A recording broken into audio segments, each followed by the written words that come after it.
Hey guys, this is Dr. Hub. In case you haven't subscribed, please do subscribe. This is a concise, well-crafted summary and it highlights only the important keywords. Bone scan. So bone scan is divided into the hot spots as well as the cold spots. So what is meant by the hot spots? The hot spots is due to the increased uptake of the radionuclide. So increased uptake, and this uptake is of the radionuclide.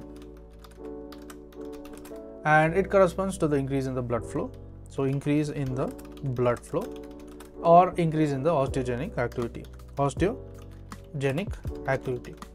So this is nothing but the increased bone metabolism or the bone turnover. Bone metabolism is increased and also the bone turnover is increased.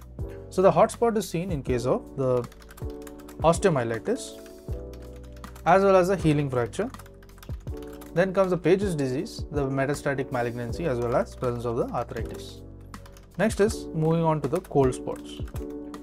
The cold spots is due to the decreased uptake. So it is a decreased uptake is the cold spots corresponding to no osteogenic activity. So there is no osteogenic activity and it is a decreased blood flow or bone destruction.